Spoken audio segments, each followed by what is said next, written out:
Today we have a very special guest who's been an integral part of our community. I want to say for close to 5 years.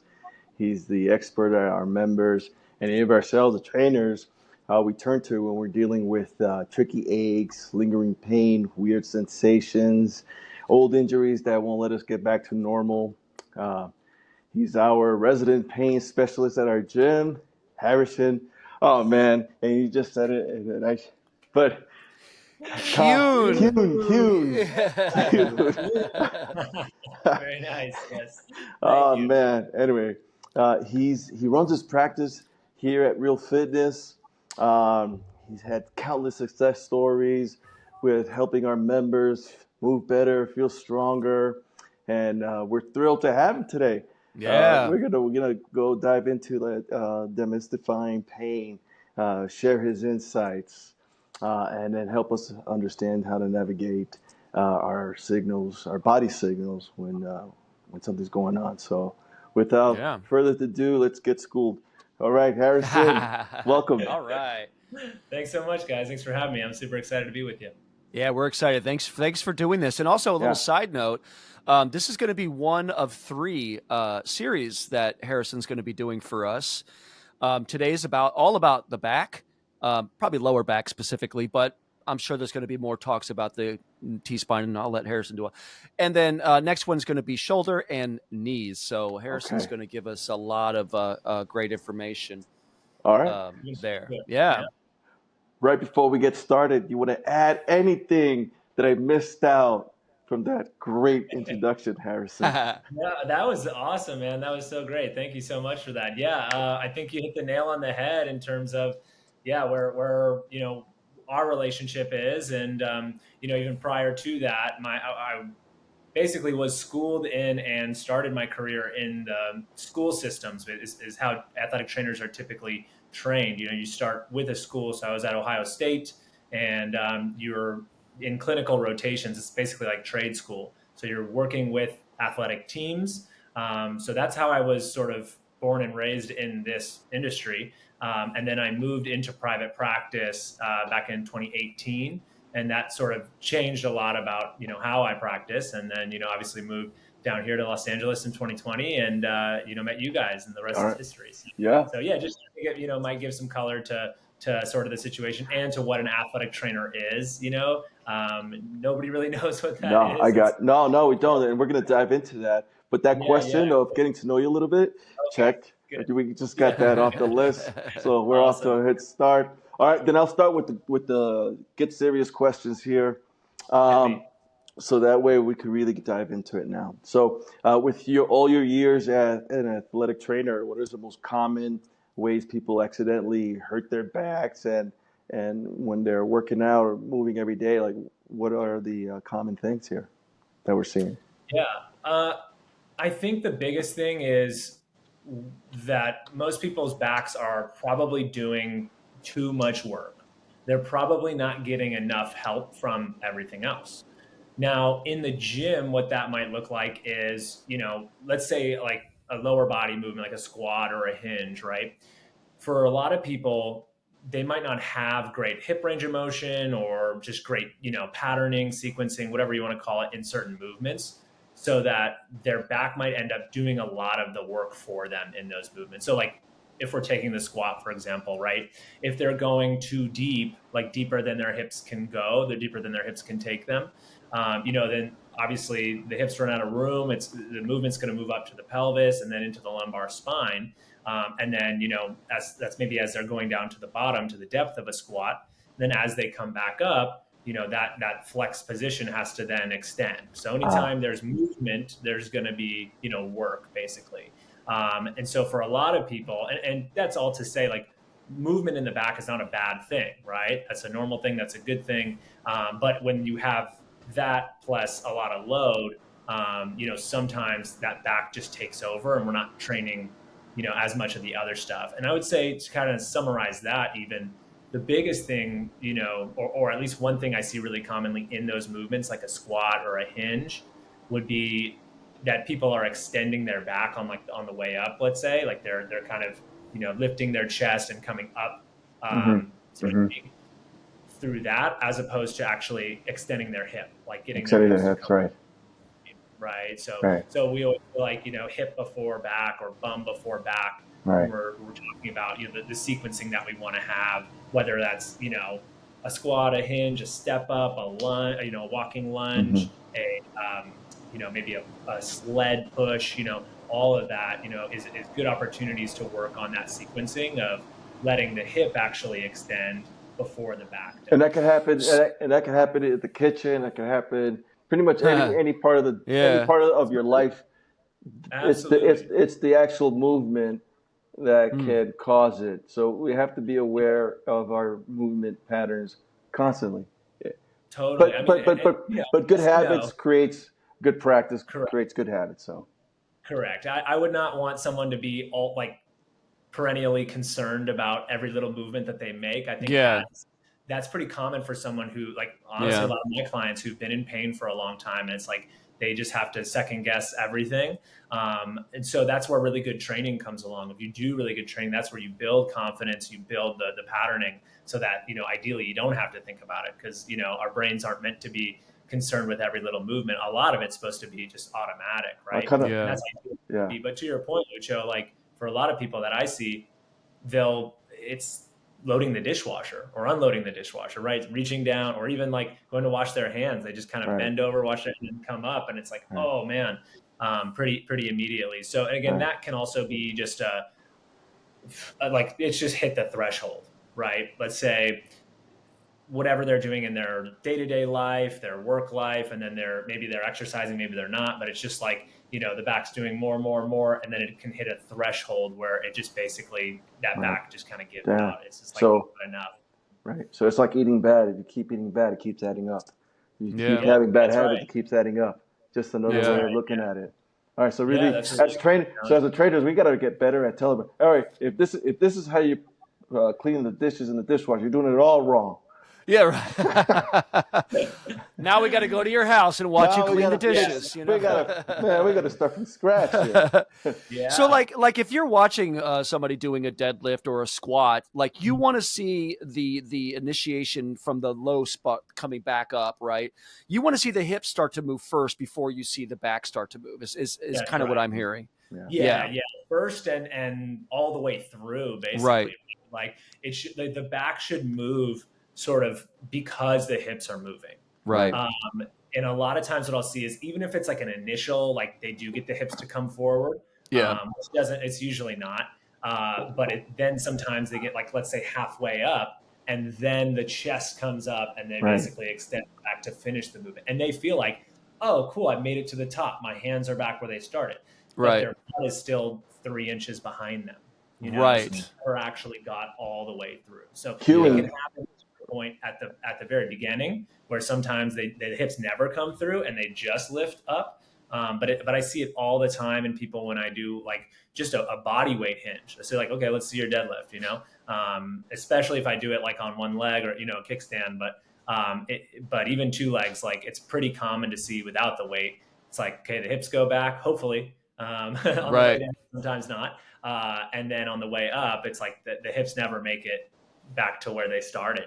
Right. So that's just a good example of something that I see, like, from in the gym on a pretty regular basis. But there's all sorts of things, where you see those patterns. Yeah.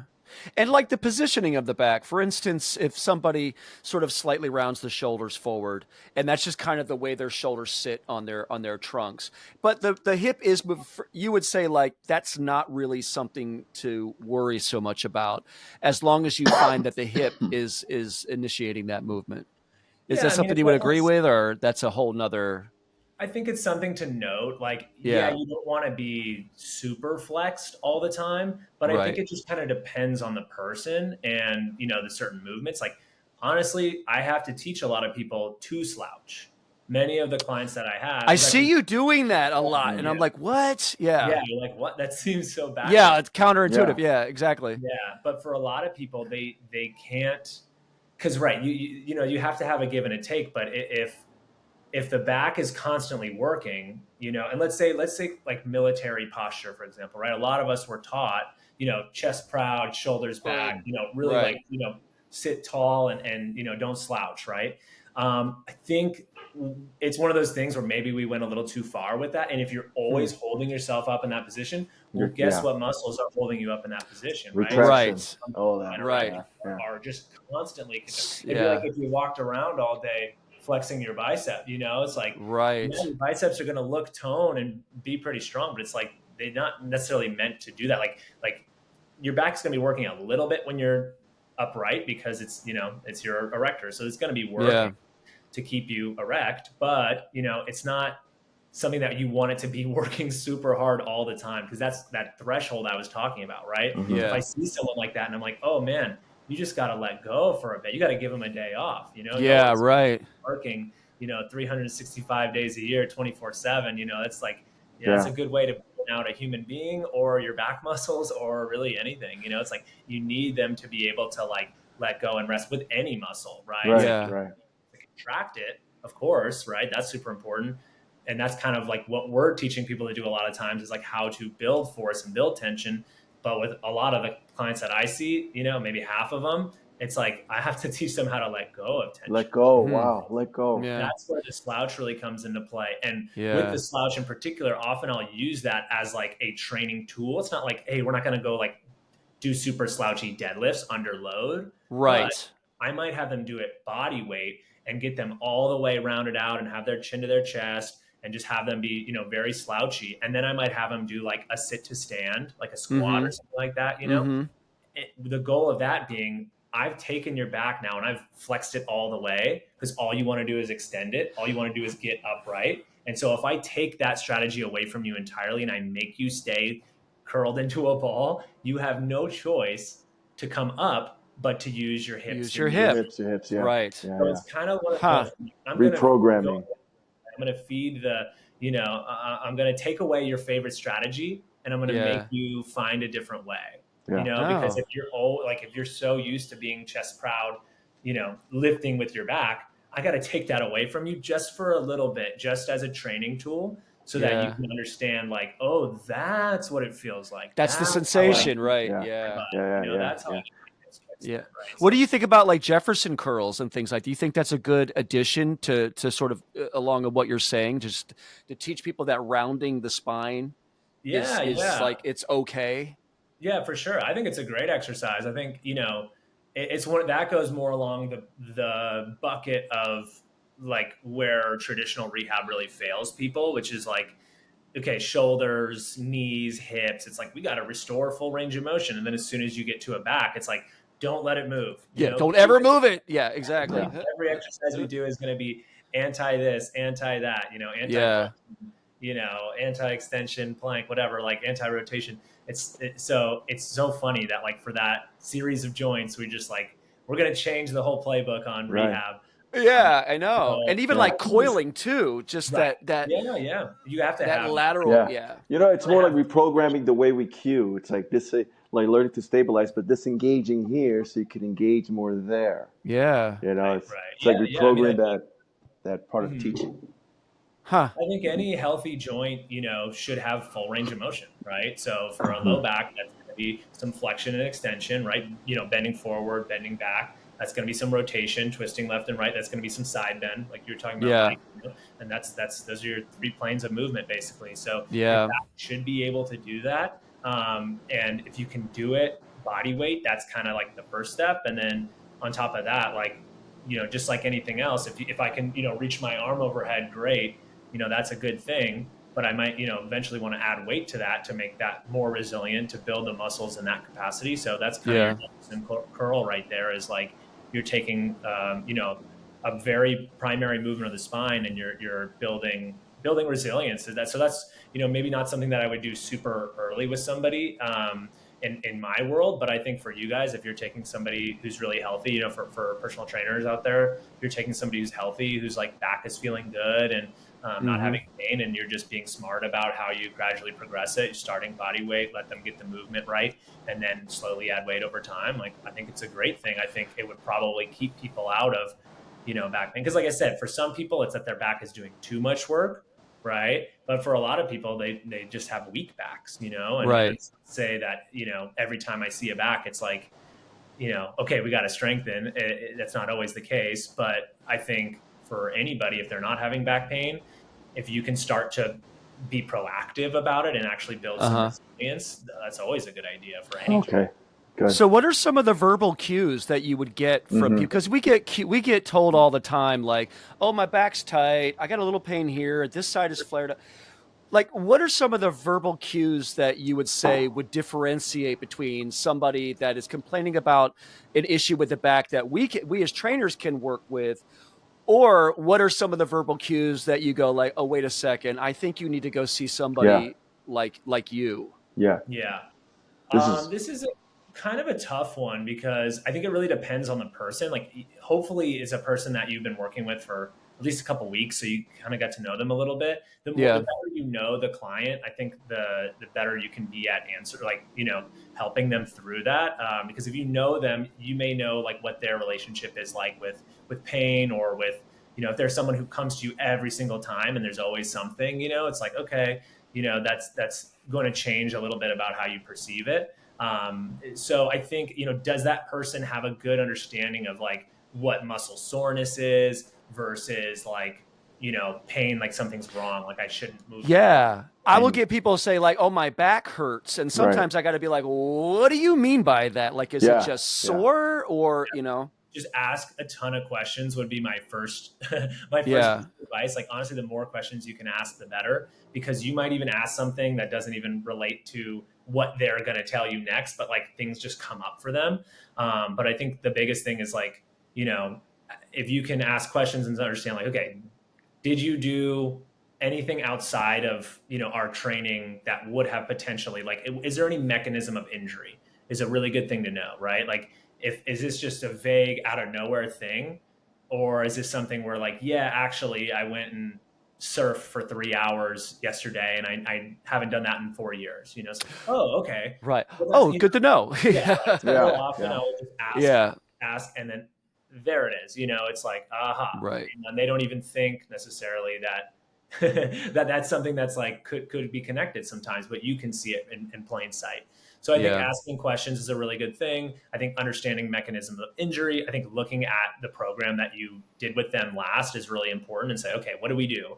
And which of these things maybe contributed to it, right? So I think that's a big thing, is to be looking at your own programming. I do this every time it happens to me. I'm like, all right, let's look back. Oh, okay, that was probably this that we did. And, either maybe you weren't ready for that, or you weren't ready for the volume that we did there, or whatever it is, right? Yeah. So understanding the recent training history. But in terms of like, other things that they might tell you, you want to be asking questions about like, where do they feel it too? Yeah. If right on the spine, that's really valuable information. Usually that's not awesome. Especially lumbar spine, if you can like, right on the bone, essentially, the vertebrae. If it's sort of off to the sides a little bit, like where the erector spinae group is, I think that tells you a little bit more about, what you need to know. Is it a broad area? Is it like their whole, lumbar spine? That often would indicate maybe. Right. Uh-oh. What just happened? Sorry about that. So, if it's a broad area versus a very localized area, like, yeah, I feel it right here. Usually the localized areas, I would say, a little bit more cause for concern. So, and I think with a lot of people, it's just understanding like, let's see how it progresses over the next couple of days. So yeah, you guys, and I would imagine like to that point, like chronically talking about like back pain would be like, okay, maybe it's time now for you to go see, talk to you and have you do your Yeah, especially chronic stuff in particular. Like if they've never come to you with back stuff and all of a sudden it's like, oh yeah, my back feels, again, painful, tight, sore. These are the things to try to like really differentiate. And it's really tough. It's subjective, so it's like you can't get in their body and feel it for them. So you have to ask some questions to understand, like, have you ever been in pain before, right? Like, have you ever had back pain before? Does this feel similar to any other experiences you've had, right? And then, in terms of tightness, like that's so hard to discern. Like things can feel tight and be weak or be actually short or really tense or what have you. So understanding like what their history is and like if they've ever had experiences of feeling tight before, or pain before, or stuff like that Mm-hmm. is very helpful. But yeah, location of where it's going on is very interesting. Like to me, how long has it been going on is very interesting to me. When do you feel it? Is like first steps out of bed in the morning? Are you having night pain? That's all really important stuff. Any like numbness and tingling anywhere? Do you have any, radiating pain shooting down the leg? That's really important to know. Anything going into the groin, any like bladder, bowel dysfunction or issues or stuff like that. These are the type of things where it's like helps if you know them a little bit and you can get to that level and feel comfortable asking those questions. But a lot of times people, like I said, don't connect those dots, and it's right there. You just have to ask the question. So I would take an extra 5 minutes if you can when they come in and like really try to just ask, okay, where does it hurt, and anything else you can think of that might have contributed to this, and okay, do you get anything else besides like right on the spot? Like, is it moving anywhere? Do you feel it different places, different times of the day? Is anything going down your legs? Is anything going anywhere else? That's kind of a little like question sequence I would take a couple minutes to run through them with. And if it's their first time, I would just go a little lighter that day in terms of, try to keep them maybe a little bit more, upright, so to speak, in your lower body movements, and just try to be kind to the back, and then just see over the next couple of days, is it getting better each day? Is it persisting? It's usually not super emergent in, I think, the case that you're talking about. But it's just something you definitely wanted to monitor. And if it continues to persist, like you were saying, Mike, that's when you want to send. Mm-hmm. Could something trigger at the gym if we don't ask these questions, or we don't engage with them like you did anything physical? Then they did, and they didn't tell us, and then we did something in the gym that could trigger it. That concerns me. When I used to train, when I was training, I would ask them how was the weekend doing. Did you do anything physical? Mm-hmm. Yeah. I would ask them that just to have like a heads up, like, oh, you're sore here and here probably, or you did too much of this. Just to screen them without them knowing they're being screened. Right. Yeah. It's nice, it's good conversation. It's, builds rapport, builds trust, but also you're gathering information, which is great. Yeah. Right. Yeah. This leads to this question here. How can someone who works out regularly tell the difference between a typical muscle soreness, the good pain, and bad pain? That means they might actually be injuring themselves and should stop, or what's going on here? Yeah, you're right. That does lead perfectly into that question. That's so tough. And I think it's very different person to person. And I think the more time someone spends in the gym or just, exercising, whatever they do, I think that just gives you more and more information about, what is pain versus. So for someone who, let's say, has is an athlete or has an athletic background, I would expect them to have a little bit more awareness of like what feels like, this is hurting versus, it feels like it's harmful versus, just good muscle soreness. I think also, a good guide for you as you're asking questions and trying to figure that out with your client would be, again, location of it, right? Are you feeling, okay, like this feels really sore today. Okay, my knee, or, my knee feels really sore today. And you're like, okay, well, where exactly? And then they point, 6 inches above their knee on their quad. And you're like, oh, okay, nice. Well, we did, Right. heels up squats 2 days ago. So that's kind of like target hit, target acquire, like that's kind of where we were aiming, right? Versus, okay, my knee hurts. Okay, well, where does it hurt? And they point, 2 inches below the patella on the patellar tendon. You're like, okay, that's good to know. Did we do some jumping? Did we do, right. Too much knee bend stress for them at that time? So that's kind of like, I would say a good thing to know is like, if it's in the muscle belly, I'm usually pretty comfortable with it. Especially if it's like extremities. Again, like if we're talking the muscle belly of the erector spinae group, the low back muscles, like I don't love when that's super sore, but again, It's not the end of the world, right? It's probably fine stress for them as long as it calms down in a couple of days. But yeah, if it's anywhere on bone or on tendon, I'm like less excited about that, Mm, I'm yeah. less enthused, because for a lot of people, that's really like, that can be a good thing when they come in, they're like, hey, wow, my arm really hurts. And you're like, okay, well, where does it hurt? And they point to like the center of their tricep. And you're like, Hmm. well, cool. We did like push-ups and tricep extensions, yesterday. So that's like kind of the muscle group that we were. So then you can be like, hey, that's actually not like the worst thing ever. That means we hit the right muscle. Did we maybe do too much? Perhaps, but maybe we don't. Maybe we're still figuring each other out and seeing how much you can do. So I think that can be a good experience for someone to be like, hey, when you feel stuff, not all stuff that you feel is necessarily an indication of bad pain or damage, right? Like it is technically you are breaking down muscle tissue, right? That's Mm-hmm. built up. But I think for us, that's a good opportunity to educate, clients on sort of where we want to feel certain exercises and where we don't.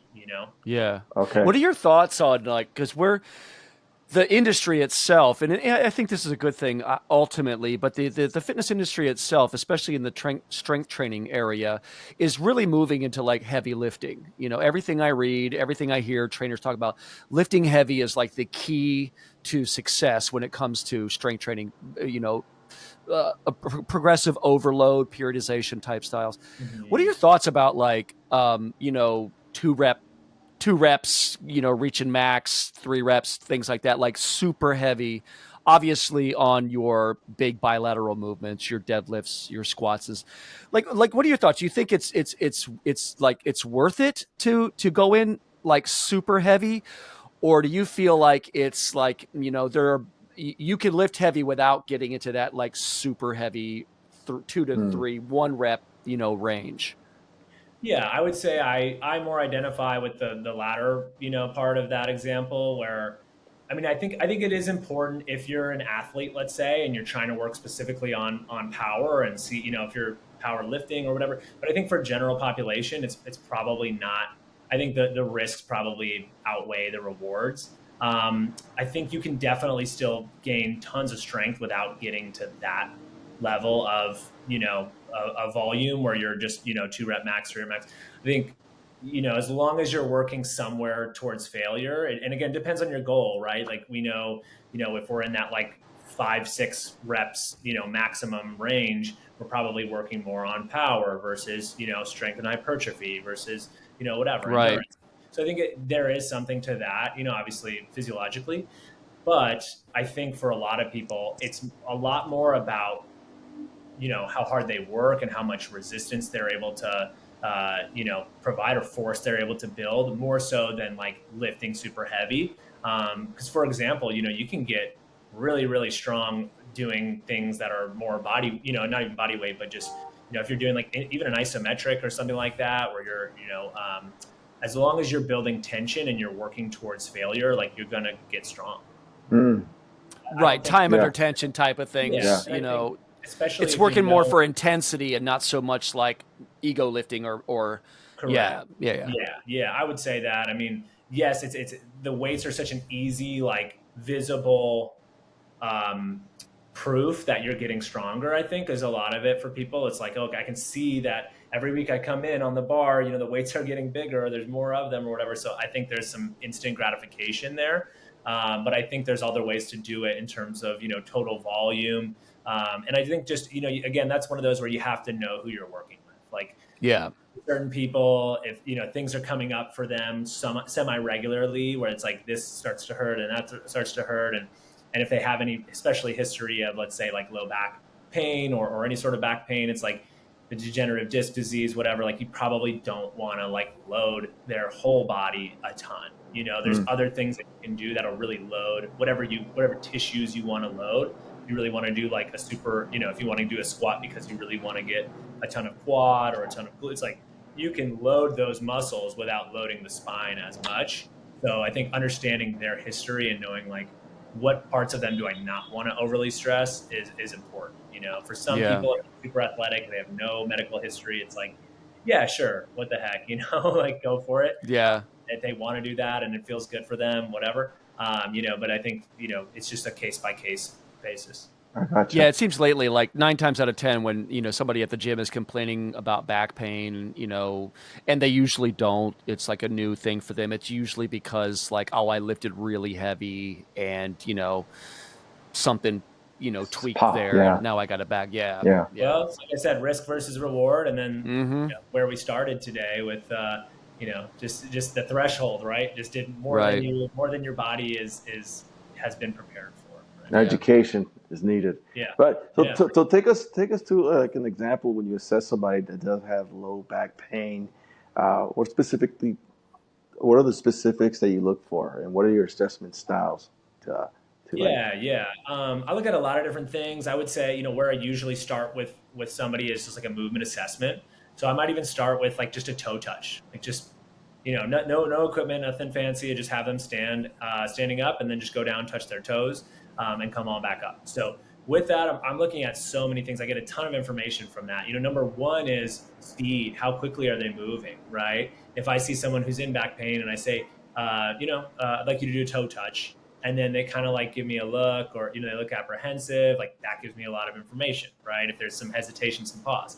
And then as they're going down, like, do they just like go right down, no problem, or are they moving slowly, right? The slower they move, the more I'm contemplating, Mm-hmm. there might be some fear, apprehension, Right. I'm waiting for the pain to come, it's going to be here any minute, right? So that gives me a lot of information. I'm looking a little bit at like how low the hands get, but I'm not super concerned with that. I'm more looking at, are their hips moving, right? Are they able to get a posterior weight shift? Do I see the butt basically moving back in space? That's a good sign, right? If I don't, I'm thinking, okay, maybe the back of the hips are really compressed. Mm. And then I'm looking at the spine. And the spine, I want to see like I want to see some flexion, just like we talked about. Like this is a Ah, movement where they should be relaxing into it. I Mm-hmm. want to see the spine bend and look like a rainbow. So if I see somebody who maybe their hips can go back, but they have that like perfect deadlift flat spine, Yeah. that's also a little bit alerting to me. I'm like, oh, okay, ah, somebody Interesting. can't slouch, they right, can't actually right. like let their low back Yeah. muscles And relax. most trainers might just compliment that, like, oh, Right. Yeah, nice, he's flexible. Yeah. Yeah. Yeah. Yeah, Yeah. Yeah. I don't know. I mean, yeah. And then there's when I see that too. Sometimes I see hypermobility with that. If like a dancer, let's say, if they're able to have like perfect neutral spine and touch the floor, and it's just like a really big hip hinge. I'm looking at their knees. Are their knees hyperextended 5-10 degrees? Same thing with the Mm-hmm. hip. Are they getting a hmm, ton of hip? Are they, is their pelvis fully dumped forward? So that's not necessarily a good thing if they can do that. I'm wondering if there's too much slack in the system, right? Mm. So I'm looking for, those are the main two things, like on the way down, hips, low back. Are we getting movement? Are we getting space? Like we're basically in a toe touch. We're sort of closing up the front of the body and we're opening up the back of the body. So does Yeah. everything open up, right? Does the low back open up? Does the hips open up? And then, I'm also asking about pain, right? If you feel pain, when do you feel pain? Is it when you're on the way down? Is it when you're on the way up? Because those will indicate very different things for me. If someone's getting pain on the way down, that might mean that they're not really able to like lengthen those muscles, kind of like we were talking about earlier. They're not able to get stretch and relaxation of the low back lumbar erectors, right?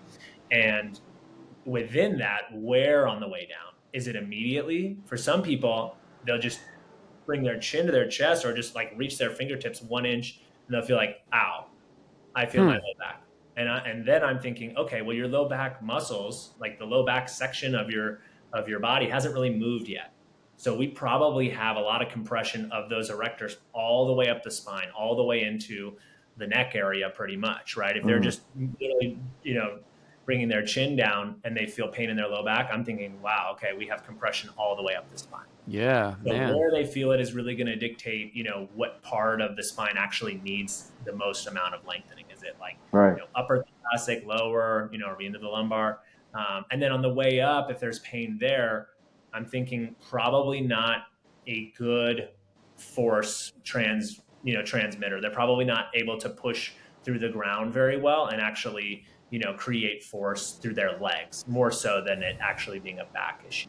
So, just through something like that, a simple toe touch, I'm able to get a lot of information. And that's something that I would, advise for personal trainers to be looking at, especially like before you're doing a deadlift, before just as part of an assessment to first visit, taking a look at something like a toe touch. And I go through all the major movements like we were talking about, Mike, all Yeah. the so I have them do a toe touch, I have them do a backward bend, where they're basically doing the opposite, right? They're closing the back, they're opening the front. Can they open up their abs essentially and their hip flexors, right? Can they get some stretch there? Right. I have them do a rotation each direction. I have them do a side bend each direction. I'm just looking to see, like, is there any movement restriction? Are they getting good curvature? Is there, can they move? Right. Yeah. So those are, great places to start with people. And then of course, like from there, I'll usually bring someone onto the table. I'm looking at more specific, hip range of motion, stuff like that. I'm looking at muscle activity, right? In terms of like, is anything in the chain not doing its job? And usually there's with someone who has back pain, almost always there's a few muscles that aren't really working the way that they need to be, aren't responding to the nervous system well, so to speak. Yeah. So, okay, so now let's say that, somebody has worked with you and they're cleared, right? They're ready to jump back in. You feel good about it. And, but they still have that fear of, re-injuring themselves. But we know that like they're good to go and they can start at a lightweight, body weight, whatever it is, working through hip, knee dominant, blah, blah, blah. And as trainers, we might get a little frustrated and want them to like, start to get the benefits of the exercises that we're putting out. What strategies would you suggest to help rebuild the confidence and in reintroducing sort of load safety for people and sort of letting them know like you're okay? We got to start working on getting these muscles activated. So basically to get them to trust you again. What are some of the strategies or verbal cues that you would suggest to give as trainers? Yeah, you're saying like if I have cleared them. Yes, exactly. Like you're good. Like yeah, they had a back issue, say, and they're Time to good to get go back on the now, and they're horse. coming. Yeah, they're coming to me, and I'm like, okay, let's start off with a split squat or whatever, something fairly benign, and they're just apprehensive about it, rotation through the hip, blah blah blah. But we know they're good to go. Like, what are some of the things that you could suggest that we would tell them in order to maybe boost their confidence a little bit? Yeah, I mean, I would say if I've cleared them and they're coming to you and they're still pretty apprehensive and fearful, then I probably didn't do an awesome job. That's more on me than it is on you Yeah. guys. Okay. So I'll just Be, blame you next time. yeah, And like, exactly. We blame it on. Yeah. Our scapegoat. Harrison said it's okay. Just do it. Harrison's fault. Yeah. Right. Fair enough. That's part of the process, right? Is like getting the confidence back for sure. But I mean, again, like to that point, Mike, I think there is a point where it's like, okay, we've built some confidence, but obviously there is that return to like, okay, now we're maybe doing things a little more intense, more, heavier, whatever. Like, because what you guys do is a lot like more like harder on them than what I do usually in terms of like just the pace and the tempo. Like you're going to get different types of goals. You're trying to build their whole cardiovascular system. Like you want to get everything. And I'm looking at like such a little thing, so I would say the biggest thing is, I think a lot of fear and apprehension comes from the unknown, right?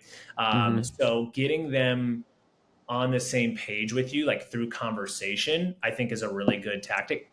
For example, say, hey, Jim, so glad that you're back on my side and glad that everything went well with Harrison and things are getting better. Here's what I want to do. And I have a plan to get you back to where we were. We're not just going to jump right back into the same stuff we were doing the last time, you were with me or before the injury or whatever. It's like, we're going to be smart about this. We're going to be conservative. And this is my plan for you. And I want to make sure that sounds good to you.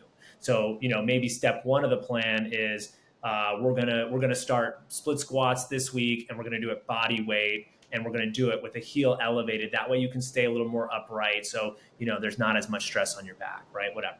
And then next week, we're going to add, 5-pound dumbbells. You're going to feel silly. They're going to be like little toothpicks in your giant hands. But I really want to make sure that you feel comfortable and we build you, whatever it is, right? Like, it doesn't even have to be a specific protocol. I think just having that conversation and letting them know, like, hey, I see you. I understand that you don't feel like, and I want you to know I'm not going to be like, pushing you all out, balls to the walls 100% from day one. Like, I'm going to help guide you there. I'm going to hold your hand. And then once we're there, then I'm going to push you really hard and be mean to you again. You know what I mean? Yeah, right. You got to Exactly. let them know. Yeah. It ain't Yeah. I think forever. the biggest thing is that Yeah. fear comes from like, ooh, do they know? Do they know that I'm not, it's like, if you just put it all out in the open and say, hey, I understand where you're at right now.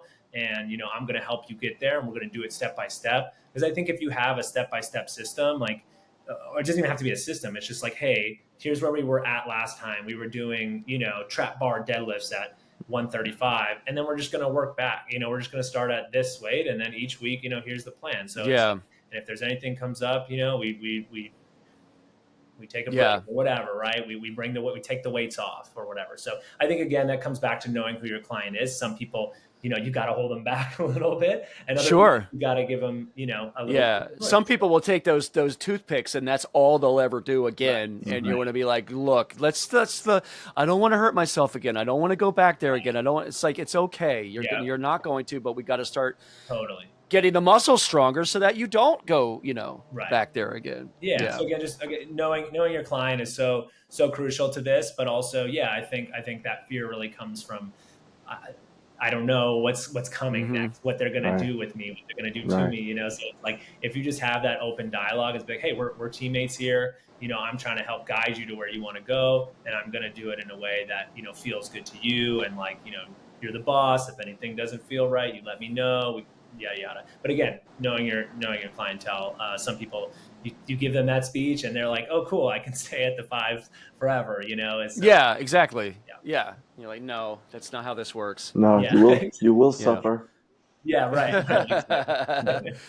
Your muscles will thank you for it. Yeah.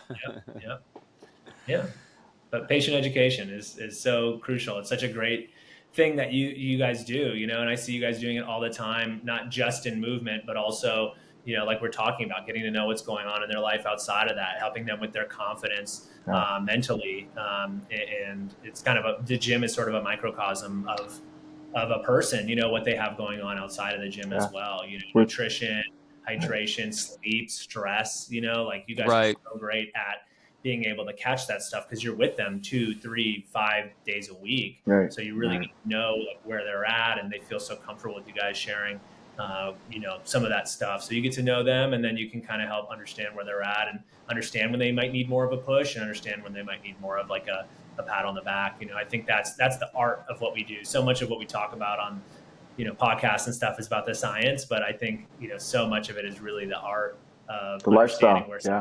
When you can push and when to push, and when you need to, kind of be a shoulder for them to lean on, type of thing. Yeah. We're leading by example, and this is a lifestyle, and this is what we talk about. This is what we engage in. This is why we're always in tune to these factors, So it's like the other therapy. You got your mental therapy. This is the body therapy. Yeah. Well, I think we all feel like therapists a lot of the time. A lot of our clients, and it is amazing. I think for people, that's a huge benefit that they get from working with someone like us who understands what's happening physically and can relay it to, and with a lot of, specifically, we're talking about back today, low back, man, so much of what I see comes from, I'm like, man, you have to change the situation you're in and your home life and your work life. Like, there needs to be a change there, because that's a big part of what I see with backs. It's a place where people commonly hold tension, that they don't get in the gym, but they get other places too. So, just to speak on that, another example of some sort of, an assessment or something that I look at with my clients would be like breathing, right? How well can they breathe? Like I get clients all the time who have back pain and everything seems pretty standard and normal. They're really good force producers. They, can lift a lot of weight and stuff. And I have them take a breath, and they can't take more than a 1 second inhale, or wow. 1 second exhale. It's like super short breath. They're not getting any movement in their rib cage or their belly or their back. It's like, you can see it's just all super compressed. It's like, oh, well, tell me about what's going on outside of, the gym for you. Oh yeah. Well, I'm a CEO of a company, or I'm a, whatever, I'm going through a divorce.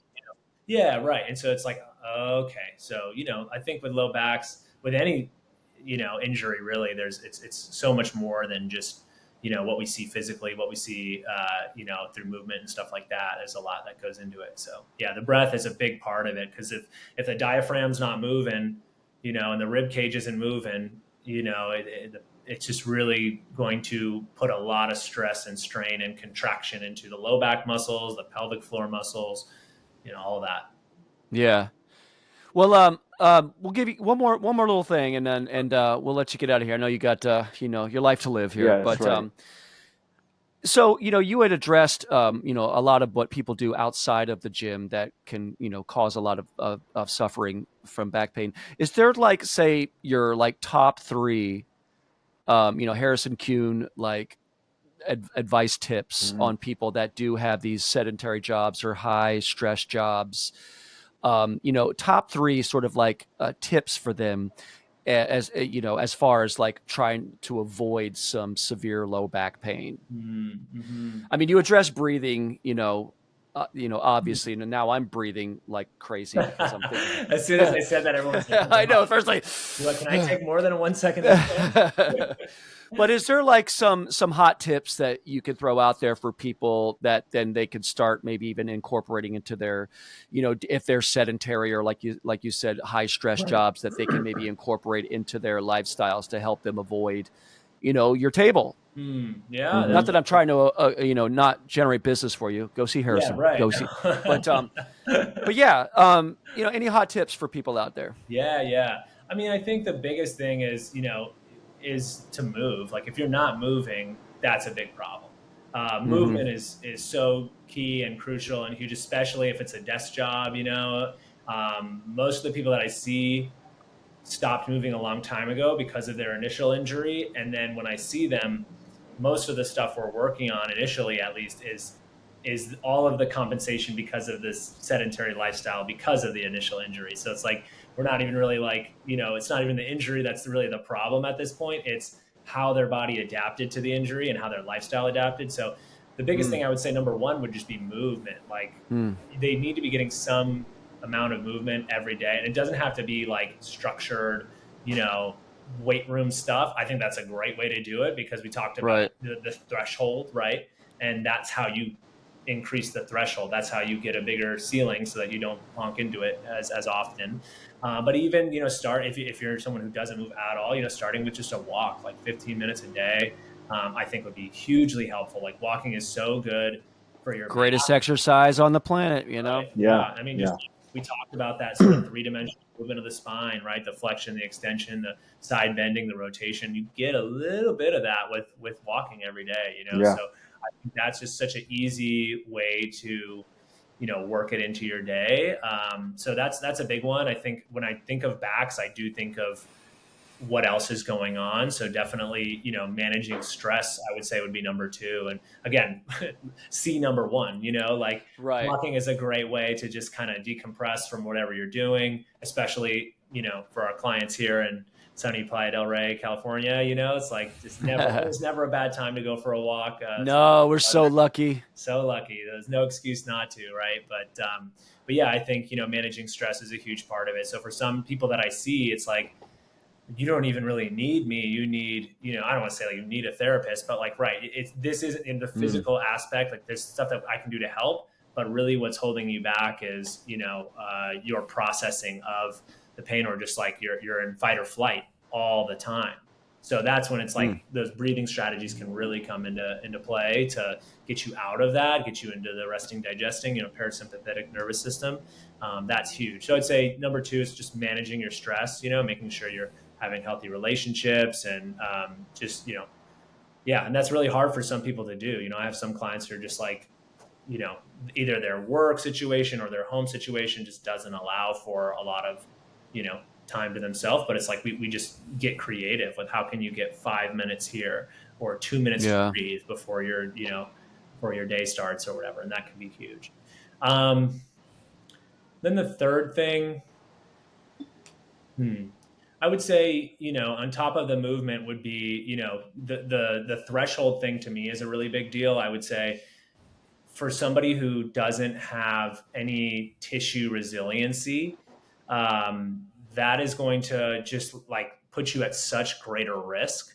And so I put like this at 3 because I think it sort of comes third. You know what I mean? You can't really Yeah. build a lot of intensity through your exercise program until you're just doing the basics movement of life and just getting out of your chair. And then you're managing your stress appropriately. But then the third one I would say would be like build some tissue resilience, which means do some things that burn your muscles a little bit and Mm-hmm. allow you to start to build a positive association with feeling stuff in your body. Right? We talked about that.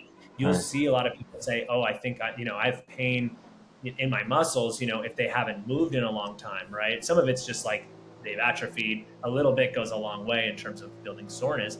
But the other part is like they don't understand that isn't necessarily a bad sensation to have. Right? That's kind of necessary. Necessary. That's the word we said, suffering, right? That's right. That's the suffering. Yeah. The necessary suffering. That, if you can start to like understand, okay, and you have a great guide, one of the trainers at Real Fitness or somebody great who can help you, discern what is and what isn't. I think that really, really helps, and that's going to be like the sort of stay out of jail. Like the first two, the movement and the the breathing and the stress, management can help get you out of jail. But the staying out of jail would be, building that tissue resiliency through a really good strength training program. Those would be my top 3 for sure. I think I agree. That's awesome. Those 3, I think, would be very, very unlikely, to get low back pain based on just a lifestyle thing. Yeah. Man. Yeah, just use your body, man. Yeah. Do what it's meant to do. That's right. Well, we have to remind people. Yeah, we got to remind people the simplest thing is what drives us. The fabricated things, it was destroying us, and we have to get our heads straight. This is stuff I thought I was going to hear something, more, but it comes down to the fundamentals of prevention, which is move. My dad, just before, my dad is 86 years old, and he gets up every morning and stretches out in bed, knee hugs, bridges, I forgot what when the opposites are swinging out. Bird dogs. He does bird dogs in bed right before he gets out of bed. Because he knows at 86, when you get off the bed, it's like you got to crank it up. Yeah, man. I see videos of him doing push-ups and all sorts of stuff. Yeah. I mean, I think that's awesome. I think, it almost doesn't even really matter, what you do. It does, especially if you're in pain, there's usually a reason why. And so, finding that root cause is very important. But for most people, if they're just like you're saying, like they're just in living a sedentary lifestyle, like don't overthink it. Just move, doesn't really just do something. And if you're just moving every day, I think that's the key. To your point, Lucho, I climbed Half Dome last year with a guy who was 79 years old, and it's a really tough hike, and it's very dangerous in moments. And that's what I asked him, like, man, he had no pain. He was, heavy pack.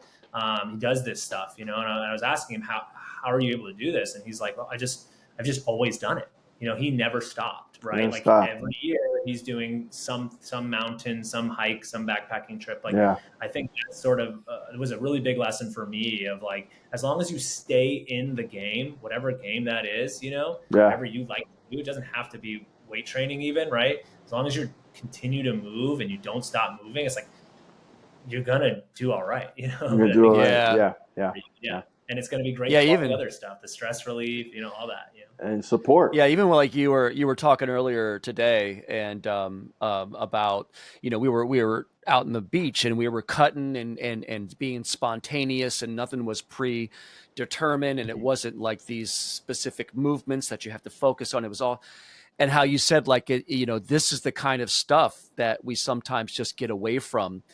and it's like what you're saying, it's just get out there, get in the sunlight, and just move. It's like it'll just do you a world of good. Yeah. If you can find something that you like to do too, like that's huge. Like I have conversations with people, prospective clients, and I'm like, have you tried Zumba or something? Have you tried like, right? Like something you enjoy? like anything. Like, let's find something that like feels fun for you. Because if you don't do anything at all, it's like you got to start somewhere that isn't super scary. And if it's like, hey, okay, person who never moves, let's run, or like let's do like weight training. It's like that's for them probably not going to be. It's like you have to kind of get them into like the gateway drug first. It's like, oh, I'm playing pickleball. I didn't even realize it, but it feels really good to sweat. It feels really good on my body when I'm like, moving side to side and running forward and cutting and all that. It's like, I think sometimes, you just have to find something that like you enjoy doing, and then, that really helps. And for us, I think it's so easy for us to be in the gym because we all enjoy it.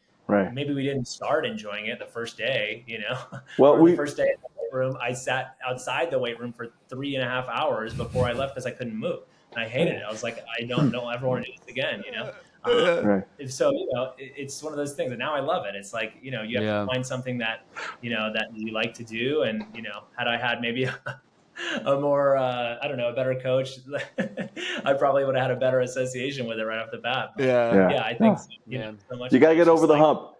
You got to get over the hump too. And then when you start feeling the rewards, that's when it sticks with you. Yeah, that's really true. Yeah. For sure.